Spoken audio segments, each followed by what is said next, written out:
సీఎంగా ఎవరు రావాలనుకుంటున్నారు ఫస్ట్? జగన్మోహన్ రెడ్డి రావాలనుకుంటున్నాను. పొద్దుటూరు నియోజకవర్గానికి మీ ఎమ్మెల్యే ఎవరండి? రాచమల్లి శివప్రసాద్ రెడ్డి. మీ ఎమ్మెల్యే గారు శివప్రసాద్ రెడ్డి గారు వ్యక్తిగతంగా ఎలా ఉంటారు, ప్రజలతో ఎలా ఉంటారు? ప్రజలతో బాగుంటాడు.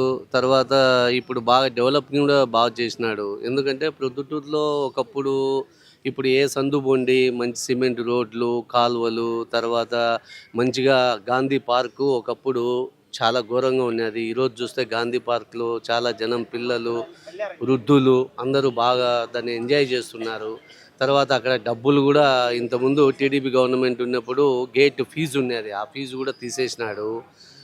తర్వాత ఇక్కడ ప్రొద్దుటూరులో మొత్తం రోడ్సు, పార్కులు, తర్వాత ఈ పింఛన్లు, అధికంగా పింఛన్లు, ప్రతి ఒక్కటి ఒకటని కాదు కానీ చాలా విషయాల్లో మాత్రం చాలా బాగా చేస్తున్నాడు. అతనే మళ్ళీ గెలవాలని కూడా మేము కోరుకుంటున్నాం. తప్పకుండా మేము ఆయనకే ఓటేస్తాం.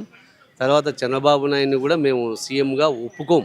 ఎందుకంటే అతడు ఓటుకు నోటు కేసులో హైదరాబాద్ నుంచి అడ్డంగా దొరికి రాత్రికి రాత్రి వచ్చి ఈడ ఆంధ్రప్రదేశ్ను ఏం చేసినాడో అందరికీ తెలుసు. గ్రాఫిక్స్ చేసి అమరావతిని ఊరికే చూపించినాడు.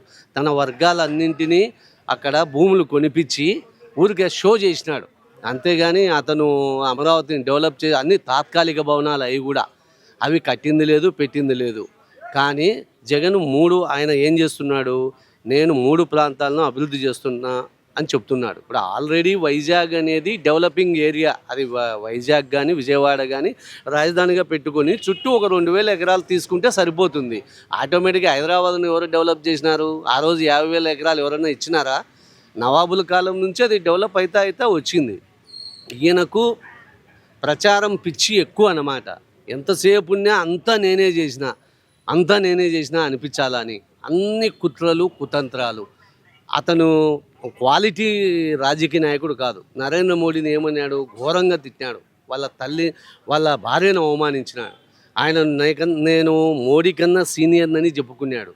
ఎన్నో చెప్పినాడు. నల్ల చొక్కాలు వేసుకొని నల్ల రిబ్బన్లు వేసి నిరసన తెలిపినాడు. మరి ఈరోజు ఎందుకు నువ్వు మళ్ళీ బీజేపీతో అంటగాగుతున్నావు? నీలో శక్తి ఉంటే ముగ్గురు ఎందుకు వస్తున్నారు? మేము ముందే చెప్పాం, సింగిల్గా వస్తుంది సింహం అని. మేము ఎవరితో పొత్తులు లేవు అన్నాం. కాంగ్రెస్ను కూడా జోబులో పెట్టుకున్నాడు. ఇష్టం వచ్చినట్లు వ్యవస్థలను భ్రష్టు పట్టించే నాయకుడు ఇండియాలో ఎవరన్నా ఉన్నారా అంటే చంద్రబాబు నాయుడు మాత్రమే. ఎందుకంటే అతనిలో క్వాలిటీ లేదు, భయస్థుడు. తను జనసేనను కలుపుకోవడము, తర్వాత బీజేపీని కలుపుకోవడము, వీటన్నింటి వల్ల మేలేం జరగదు. కొన్ని వర్గాలు దూరం అవుతాయి, అది ఆయనకు కూడా తెలుసు. కానీ ఓడిపోయినా కూడా బీజేపీ పంచన ఉంటే తన్ను జైల్లో వేయరని ఎన్డీఏ దగ్గర అంటగాగుతున్నాడు. ఎందుకు అంటగాగుతున్నాడు? ఆయన దగ్గర ఓడిపోయినా, పార్టీ రాకపోయినా కూడా ఆయన మీద కేసులు ఉండవు, అంటే పైన అభయం ఇస్తారని ఆ ఉద్దేశంతో తప్ప ఆయనైతే ముఖ్యమంత్రి అయ్యే పరిస్థితి ఏం లేదు. ఎందుకంటే అతని అవసరం కూడా ప్రజలకు లేదు. అవుట్డేటెడ్, 70 అబోవ్ అయిపోయినాడు. ఇంకా అతను ఏం ఊహించుకుంటున్నాడు? వయసు అనేది ఒక నెంబరే అంటున్నాడు. ఏం చేస్తావు నువ్వు? నీ కొడుకును పైకి తెచ్చుకోవాలని చూస్తున్నావు. మిగతా నీ కుటుంబంలో అందరినీ తొక్కేసినావు, అందరినీ మాట్లాడతావు, నీ తమ్ముడిని కూడా తొక్కేసినావు. కేవలం అధికారం కోసమే చేస్తున్నావు. కానీ సీఎంగా జగన్మోహన్ రెడ్డి మళ్ళీ ఒకసారి వస్తే ఈ పథకాలన్నీ కంటిన్యూషన్ అవుతాయి. విద్య, ఆరోగ్యము, మొత్తం ఇల్లు కట్టడం కానీ, సంక్షేమ పథకాలు కానీ. ఒకప్పుడు వృద్ధాప్య పింఛన్లు ఏ విధంగా ఉన్నాయి? ఒక ముసలిళ్ళు 4 చచ్చిపోతే వాళ్ళ స్థానంలో ఇంకొక 4కి యాడ్ అవుతున్నాయి. ఈరోజు అట్లా కాదు. ఈరోజు ఎట్లున్నాయి? అన్లిమిటెడ్. ఆ రోజు 27 లక్షలు టీడీపీ గవర్నమెంట్ ఉన్నప్పుడు, ఈరోజు ఎన్ని ఉన్నాయి? 67 లక్షలు పింఛన్లు ఉన్నాయి. అంటే పింఛన్లు ఇట్లాంటివన్నీ ఇచ్చి అన్నీ చేసి దేశాన్ని, రాష్ట్రాన్ని ఊరికే సంక్షేమ పథకాలు పెట్టి వాళ్ళని సోమరులను చేస్తున్నాడని అనుకోవచ్చు. కానీ పింఛన్ వల్ల ఎన్నో కుటుంబాలు కరోనా వల్ల దెబ్బతిన్నప్పుడు వాళ్ళందరికీ సహాయం చేసినాడు. తర్వాత పిల్లలకు స్కూళ్ళు పోయేదానికి నాడు నేడని బిల్డింగులు ఉన్నాయి. ఆ బిల్డింగులు మీరు కూడా ఎప్పుడైనా గమనించండి. మేము చిన్నప్పుడైతే లేడీస్కు ఒంటికి పోసుకునేదానికి స్థలం లేదు, పాస్ పోసుకునేదానికి, బాత్రూమ్కి పోయేదానికి. గవర్నమెంట్ స్కూల్లో వచ్చాక ఎలా ఉన్నాయి? గవర్నమెంట్ స్కూల్లో ఉన్నాయా? స్కూళ్ళు చాలా బాగున్నాయి. ఈరోజు అసలు కార్పొరేటు స్కూళ్ళను తలదన్నట్టుగా ఉన్నాయి కొన్ని చోట్ల. మరి అంత స్కూళ్ళు డెవలప్ చేసినాడు. పోర్ట్లు 4 పోర్టు మంచి అన్నీ కడుతున్నాడు. ఇవన్నీ రాజధాని కూడా అంటే ఇప్పుడు మనకు రాజశేఖర రెడ్డి ఉన్నప్పుడు పైన కాంగ్రెస్ ఉన్నది నిధులు ఎక్కువ తెచ్చుకుంటున్నాడు. కానీ ఇప్పుడు మన గవర్నమెంట్ లేదు కాబట్టి కొంచెం నిధులు లేటుగా అవుతాయి. అంతేగాని 3 రాజధాని వల్ల కూడా ఉపయోగం ఉంటుంది.